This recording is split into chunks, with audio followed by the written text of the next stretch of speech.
ఓం గంగణపతే నమ ఐం సరస్వత్యే నమ శ్రీమాత్రే నమ క్రీం క్రీం మహాకాళికాయ నమ యా దేవి సర్వభూతేషు మాతృపేణ సంస్థిత నమస్తస్యై నమస్తస్యై నమస్తస్యై నమో నమ దుం దుర్గాదేవి నమ క్లీం కృష్ణాయ గోవిందాయ గోపీచనవల్లభాయ శ్రీకృష్ణ పరబ్రహ్మణే పరంజ్యోతిషే నమో నమ శ్రీరామ జయ రామ జయ జయ రామ రామాయ ఓం నమ శివాయ శివాయ గురువే నమ త్రాం దత్తాత్రేయాయ నమ. యూట్యూబ్ ప్రేక్షకులకు అందరికీ నమస్కారం అండి. నేను పాలపర్తి గురునాథ్ శర్మ జ్యోతిష్యం వాస్తు సిద్ధాంతని మీకంతా కూడా గోచారిత్య గ్రహాల యొక్క ప్రభావం అంతా కూడా మేషాది ద్వాదశ రాశుల వాళ్ళకంతా కూడా విశ్లేషణ చేయడం జరుగుతుంది.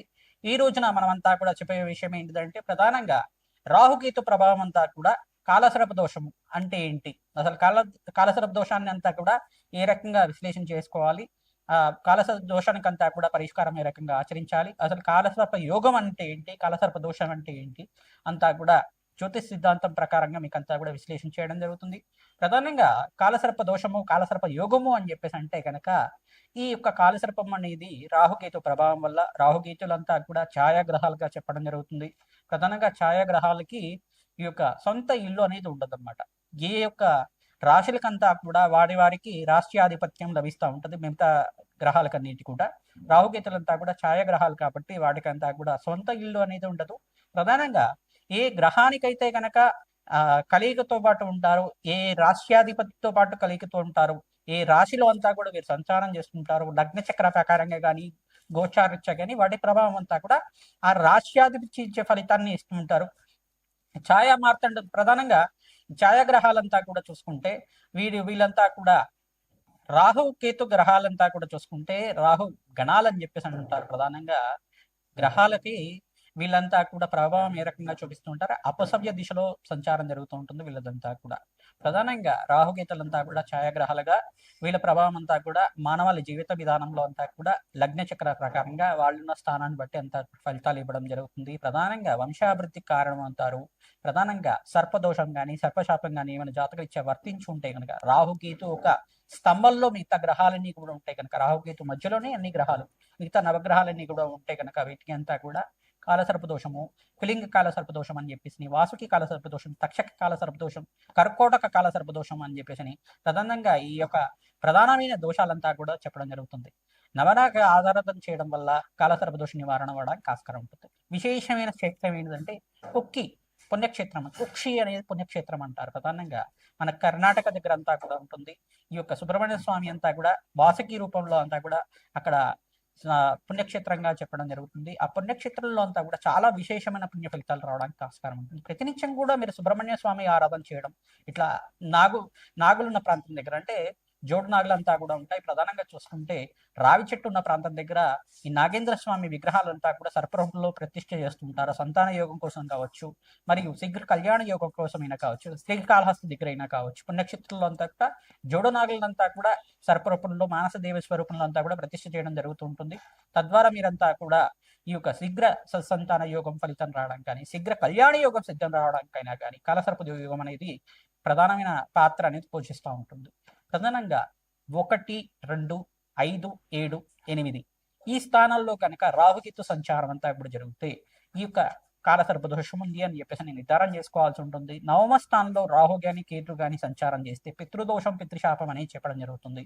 ప్రధానంగా కాలసర్ప దోషం అనేది ఈ స్థానాల్లో ఉంటే ఇంకా 1వ స్థానం ఉంటే కారకో భావనాశయ, ఇప్పుడు శరీర కారకత్వాలంతా కూడా రోగ కారకత్వాన్ని చెప్తూ ఉంటుంది. ఎప్పుడైనా కానీ లగ్నంలో రాహు సంచారం జరుగుతుంటే కనుక శరీరాన్ని అనారోగ్య భావాలంతా కూడా ప్రధానంగా చెప్పడం జరుగుతుంది. అనారోగ్య ప్రభావం అనేది ఉంటుంది. ప్రధానంగా గుహ్య రోగాలు అనేది రావడం కానీ, ప్రధానంగా ఈ యొక్క ఉబ్బరం కానీ, ప్రధానంగా లంగ్స్ ఇన్ఫెక్షన్ రావడం కానీ, ఆస్తమా లాంటిది ఉండడం కానీ, బ్రీతింగ్ ప్రాబ్లమ్స్ ఉండడం కానీ, ప్రధానంగా చూసుకుంటే వీళ్ళకంతా కూడా ఈ యొక్క ఆర్టిజంతో బాధపడడం కానీ జరుగుతూ ఉంటుంది. ఈ యొక్క స్థానాల్లో ఉంటే కనుక రాహుకేతు సంచారం జరుగుతుంటే చంద్రుడు రాహు కలిగితూ ఉంటే కొంచెం హార్ట్ ప్రాబ్లమ్స్ అనేది ఉండడం కానీ జరుగుతూ ఉంటుంది. ఇట్లాంటి ప్రాబ్లమ్స్ అనేది జరుగుతూ ఉంటాయి. ప్రధానంగా రాహుకేతులంతా కూడా గోచారిత్య వీళ్ళ ప్రభావం చాలా ఎక్కువగా ఉంటుంది. ఎక్కువ సంవత్సరాలంతా కూడా వీళ్ళ దశ అంతా కూడా నడుస్తుంది కాబట్టి తద్వారా మానవాళికి మేషాది ద్వాదశ రాశి వాళ్ళకంతా కూడా ప్రభావం ఎక్కువగా ఉంటుందన్నమాట. విదేశీయాన యోగం సిద్ధించాలన్నా ప్రధానంగా స్థిర ఐశ్వర్యం రావాలన్నా, ఆకస్మికంగా ధనయోగం ధన ప్రాప్తి రావాలన్నా రాహుకేతు ప్రభావం అంతా కూడా ముఖ్య పాత్ర పోషిస్తూ ఉంటుందన్నమాట. ప్రధానంగా అమ్మవారి ఆరాధన, దుర్గాదేవి ఆరాధన చేసుకోవడం, మానసాదేవి ఆరాధన చేసుకోవడం, మానసాదేవి చరిత్రనంతా కూడా ప్రతినిత్యం కూడా మీరు ప్రవచనంలాగా వింటూ ఉండడం వల్ల శ్రేష్టమైన ఫలితాలు పొందడానికి ఆస్కారం ఉంటుంది. స్కందోత్పత్తి అనే చరిత్ర ఉంటుంది. ప్రధానంగా సుబ్రహ్మణ్య స్వామి వారి చరిత్ర అంతా కూడా వినడం వల్ల మీరంతా కూడా శీఘ్ర సంతాన యోగ ప్రాప్తి కలగడానికి ఆస్కారం ఉంటుంది. ప్రధానంగా ఈ రాహుకేతు ప్రభావం వల్లే స్త్రీలలో కొంతమందికి వైదవ్య దోషం అనేది వస్తూ ఉంటుంది అనమాట. కొంతమందికి అయితే కనుక అనారోగ్య ఇబ్బందులు ఇంతమంది చెప్పుకున్నాం కదా. పంచమ స్థానంలో రాహు కానీ కేతు కానీ సంచారం చేస్తే ప్రధానంగా వీళ్ళకి కొంచెం అంతా కూడా ఈ యొక్క గర్భదోషాలు అనేది రావడం జరుగుతుంది. ప్రధానంగా దీన్ని పీసీఓఎస్ ప్రాబ్లం కానీ పీసీఓడి ప్రాబ్లం అని చెప్పేసి అంటూ ఉంటారు. దీని దోషాలంతా కూడా రాహుకేతు ప్రభావం వల్ల పంచమాధిపతి బలహీనంగా ఉండి పంచమ స్థానంలో రాహుతో పాటు కానీ కేతుతో పాటు కానీ కుజుడు కానీ చంద్రుడు కానీ శుక్రుడు కానీ కలుగుతూ ఉంటాయి. పంచమ స్థానం సంతాన స్థానం అని చెప్పేసి అంటారు. తృతీయ స్థానం కుటుంబ స్థానం అంటారు. ఈ స్థానంలో కనుక ఉంటే గనక కొంచెం గర్భదోషం అనేది రావడానికి ఆస్కారం ఉంటుంది. తద్దోష నివారణార్థం నాగేంద్ర స్వామి ప్రతిష్ఠ చేసుకోవడం, మానసదేవి ఆరాధన చేసుకోవడం, ప్రధానంగా దానిమ్మ పళ్ళని మంగళవారం రోజున బ్రాహ్మణత్వానికి దానం చేయడం, ప్రధానంగా మినువులు దానం చేసుకోవడం, వెండి సర్పాన్నంతా కూడా 27 రోజుల దాకా సుబ్రహ్మణ్య స్వామి మూలమంత్రాలతోటి అంతా కూడా పంచామృతాలతో ఇంట్లో అభిషేకం చేసి వెండి సర్పాలతో ఉండ ఈ యొక్క 3 పడగలతో ఉన్న సర్పాన్నంతా కూడా చేయించుకుని ఆ వెండి సర్పాన్నంతా కూడా బ్రాహ్మణత్వం దానం చేయడం, మినువులు దానం చేసుకోవడం, కందిపప్పు దానం చేయడం వల్ల శీఘ్ర సంతాన యోగం ప్రాప్తి కలుగుతుంది. సంతాన యోగం ప్రాప్తి కలగడానికి ఆస్కారం ఉంటుంది. సుబ్రహ్మణ్య స్వామి మూలమంత్ర జపాలంతా కూడా ఆచరించాలి. తద్వారా శీఘ్ర సంతాన యోగం ప్రాప్తి కలగడానికి ఆస్కారం ఉంటుంది. వివాహాది శుభకార్యాలు జరగాలన్నా కానీ ప్రధానంగా సప్తమ స్థానంలో రాహుకేతుల సంచారం జరుగుతాయి. ప్రధానంగా ఆలస్య వివాహాలు జరగడం కానీ, వివాహంలో ఆటంకం జరగడం కానీ సంచారం జరుగుతూ ఉంటుంది. లగ్నాధిపతి ఏ స్థానాల్లో ఉన్నారో అది కూడా చూసుకోవాల్సి ఉంటుంది. ప్రధానంగా శుభగ్రహాల యొక్క వీక్షణ అంతా కూడా చూసుకోవాల్సి ఉంటుంది. శుభగ్రహాల యొక్క వీక్షణ లేకుండా ఉంటే కనుక రాహుకేతు ప్రభావం అంతా కూడా ప్రబలంగా ఉంటుంది. తద్వారా ప్రతి విషయంలో కానీ ఆటంకాలు జరుగుతుండడం, వాయిదా పడుతుండడం కానీ, అనుకున్న పనులంతా కూడా సమయానికి జరగకపోవడం కానీ జరుగుతూ ఉంటాయి.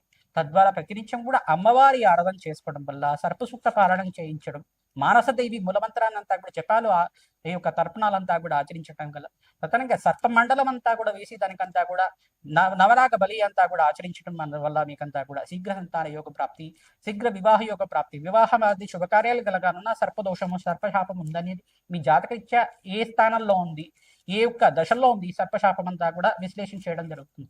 తద్వారా మీకంతా కూడా ఈ యొక్క సర్పదోష నివారణార్థం, రాహుకేతు దోష నివారణార్థం అంతా కూడా ఈ స్థానాల్లో ఉంటే కనుక కాలసర్ప దోషాలు, ఈ యొక్క ప్రధానమైన దోషాలు అని చెప్పేసి అని చెప్పడం, పద్మకాల సర్ప దోషము, కులింగ కాల సర్ప దోషం, అనంత తైష కాల సర్ప దోషాలు అని చెప్పేసి ప్రధానమైన దోషాలంతా కూడా ఉంటాయి. ఆ దోష నివారణార్థం అంతా కూడా విశ్లేషణ చేయించుకొని, జ్యోతిష్ సిద్ధాంతాలతో విశ్లేషణ చేయించుకొని జాతకరీత్యా పరిహారం అంతా కూడా ఆచరించడం వల్ల శీఘ్రమే సత్సంతాన యోగం కలగడానికి కానీ, ఎవరైతే వివాహాది శుభకార్యాల కోసం ప్రయత్నం చేసుకుంటున్నారో వాళ్ళకంతా కూడా శీఘ్రంగా అతి శీఘ్రంగా కళ్యాణ యోగ ప్రాప్తి కలగడానికి కానీ ఆస్కారం ఉంటుంది. సుబ్రహ్మణ్య స్వామి కళ్యాణం ఆచరించడం వల్ల శ్రేష్టమైన ఫలితాలు పొందుతారు. మానసదేవి ఆరాధన చేయడం వల్ల శ్రేష్టమైన ఫలితాలు పొందడానికి ఆస్కారం ఉంటుంది. లక్ష్మీ నరసింహస్వామి ఆరాధన చేసుకోవడం వల్ల శ్రేష్టమైన ఫలితాలు పొందడానికి ఆస్కారం ఉంటుంది. తద్వారా మీకంతా కూడా తద్దోష నివారణత్వం అంతా కూడా తీరి మనోవాంఛాలంతా కూడా ధర్మబద్ధమైన కోరికలంతా కూడా తీరడానికి ఆస్కారం ఉంటుంది. రాహుకేతు ఆరాధన చేసుకోవడం వల్ల అఖండమైన ఐశ్వర్య ప్రాప్తి కలుగుతుంది. కోటేశ్వరి యోగం సిద్ధించడానికి ఆస్కారం ఉంటుంది. ధన ధాన్యాది సమృద్ధి కలగాలన్నా, మీకు స్థిరత్వమైన ఐశ్వర్యం సిద్ధించాలన్నా, స్థిరాస్తి కలగాలన్నా రాహుకేతు ప్రభావం అంతా కూడా మానవాళి మీద చాలా బాగా ఉంటుంది. కావున ఈ ప్రభావం అంతా కూడా దోష నివారణార్థం జన్మజాతకం ప్రధానంగా ఉంటుంది. కావున జాతకరీత్యా ఉన్న దోషాలకంతా కూడా పరిష్కారం ఆచరించండి. మేషరాశి జాతకులు రాశి తెలిసి ఉంటే కనుక రాశిని చూసుకోండి, లగ్నం తెలిసి ఉంటే కనుక లగ్నాన్ని చూసుకోండి. జన్మజాతకం ప్రకారంగా అయితే కనుక రాహుకేతు ఈ స్థానాల్లో ఉంటే కనుక దోషకారిగా ఉంటారు. రాహుకేతు ప్రభావం అంతా కూడా మీ రాశి మీద ఉంటుంది కాబట్టి తద్దోష నివారణార్థం మీరంతా కూడా కాలసర్ప దోషం కానీ రాహుకేతు దోషాలు కానీ ఉంటే కనుక పరిహారం ఆచరించుకుంటే కనుక అఖండ రాజయోగ ప్రాప్తి కలగడానికి ఆస్కారం ఉంటుంది. ఈ యొక్క 1, 2, 5, 7, 8 స్థానాల్లో కనుక రాహుకేతులంతా కూడా సంచారం చేస్తే కనుక మీకంతా కూడా కాలసర్ప దోషం ఉంది అని చెప్పేసి నిర్ధారణ అవుతుంది. ప్రధానంగా రాహుకేతు మధ్యలోనే ఈ యొక్క మిగతా గ్రహాలన్నీ కూడా స్తంభంలో ఉంటాయి కనుక అది కాలసర్ప దోషం అంటారు. ప్రధానంగా ఇదే కాకుండా ఈ స్థానాల్లో కూడా 1, 5, 4, 8 స్థానాల్లో ప్రధానమైన స్థానంలో కానీ రెండో స్థానంలో కానీ ఉంటే కనుక కాలసర్ప దోషాల్లో 18 రకాల కాలసర్ప దోషాలు, ఉపదోషాలు అని చెప్పేసి కొన్ని ఉంటాయి.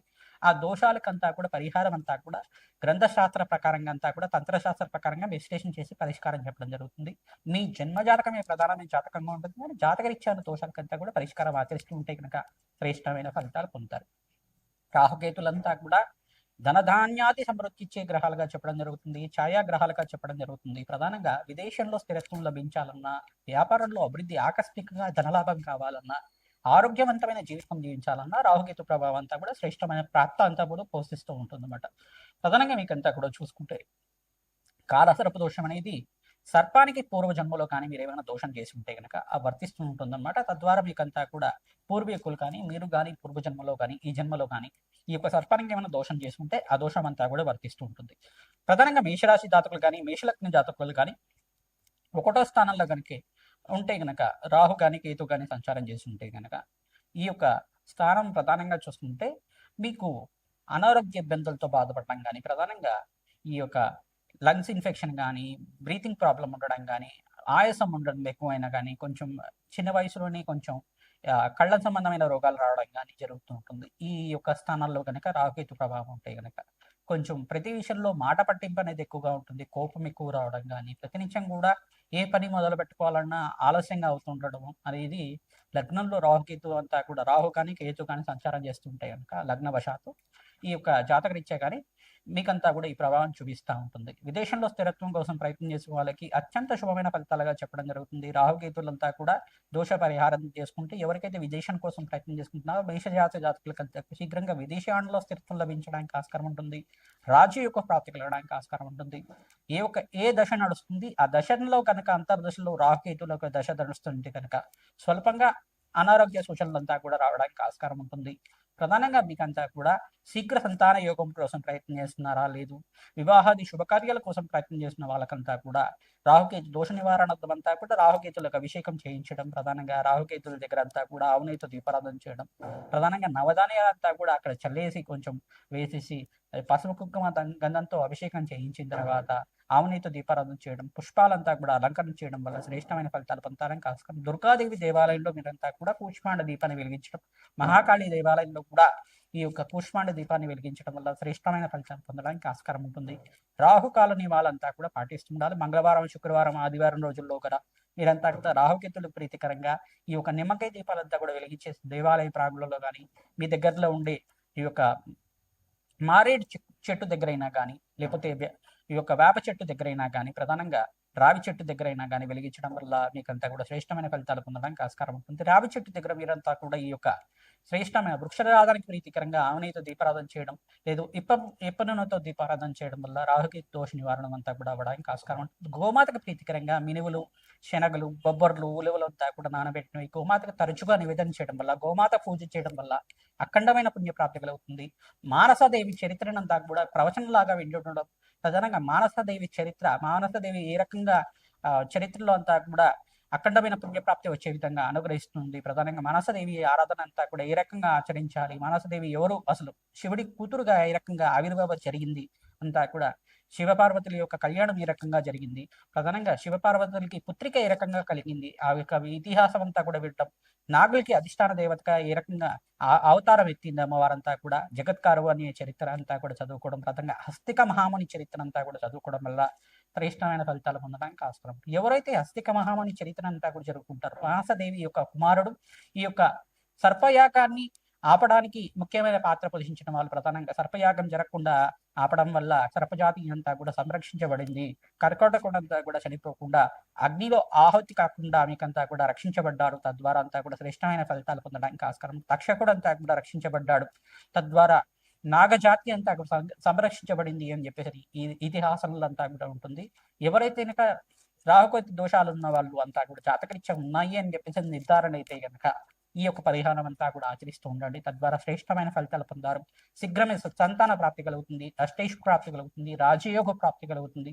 వెండి సర్పాన్ని అంతా కూడా చేసుకుని వెండి సర్పాన్ని అంతా కూడా బ్రాహ్మణత్వం దానం చేయడం వల్ల శ్రేష్టమైన ఫలితాలు పొందుతారు. కుక్కి పుణ్యక్షేత్రం దర్శనం చేసుకుని అక్కడంతా కూడా సర్ప సంస్కార పూజ చేయడానికి ప్రయత్నం చేయండి. తద్వారా రాహుకేతు దోష నివారణం అంతా కూడా అవ్వడానికి ఆస్కారం ఉంటుంది.